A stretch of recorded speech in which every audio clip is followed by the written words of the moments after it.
Halo Sobat Energi, kali ini kita bahas kabar terbaru dari Asia Tenggara soal kerjasama energi bersih lintas batas antara Singapura dan Indonesia. Negara kota ini tengah menyiapkan impor listrik tenaga surya hingga 1 gigawatt dari Indonesia lewat sebuah proyek ambisius yang juga melibatkan pembangunan kabel listrik bawah laut. Yuk kita kupas tuntas. Singapura sebagai negara kecil yang minim sumber daya alam, sangat bergantung pada impor energi, khususnya gas alam cair untuk memenuhi kebutuhan listriknya. Namun dalam menghadapi tantangan perubahan iklim dan ketahanan energi jangka panjang, Singapura mulai mengalihkan fokus ke sumber energi rendah karbon seperti tenaga surya, tenaga angin, dan tenaga air. Baru-baru ini Otoritas Pasar Energi Singapura memberikan lisensi bersyarat kepada Singa Renewables Pte Ltd, sebuah usaha patungan antara perusahaan Prancis Total Energies dan grup Indonesia Royal Golden Eagle. Mereka akan bekerja sama dengan Singapore Energy Interconnection Pte Ltd untuk membangun kabel listrik bawah laut yang menghubungkan Indonesia dan Singapura.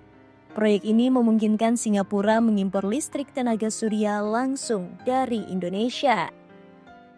Kabel listrik bawah laut ini bukan hanya soal koneksi dua negara, tapi juga bagian dari jaringan listrik ASEAN yang lebih besar. Tujuannya adalah mengintegrasikan sistem tenaga di seluruh Asia Tenggara untuk efisiensi, stabilitas, dan pengembangan energi terbarukan. Dengan kabel ini, Singapura dapat memanfaatkan kapasitas besar tenaga surya di Indonesia yang secara geografis lebih berpotensi, sekaligus mengurangi ketergantungan pada bahan bakar fosil impor. Sebenarnya, Singapura sudah menandatangani berbagai kesepakatan energi bersih dengan negara-negara lain, seperti Australia untuk mengimpor hingga 6 gigawatt listrik bersih pada 2035.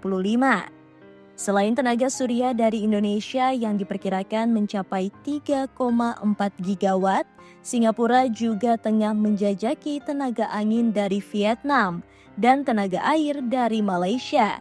Ini bagian dari strategi besar Singapura menuju masa depan energi yang berkelanjutan dan hijau. Kolaborasi energi lintas batas ini dapat menjadi contoh sukses integrasi energi bersih di kawasan Asia Tenggara yang selama ini menghadapi tantangan infrastruktur dan kebijakan.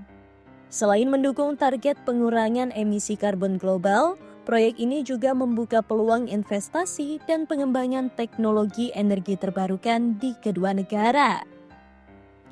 Pengumuman ini juga bertepatan dengan kunjungan Presiden Prancis Emmanuel Macron ke Singapura yang menandatangani kesepakatan kerjasama dalam bidang energi bersih, pertahanan, dan dunia maya.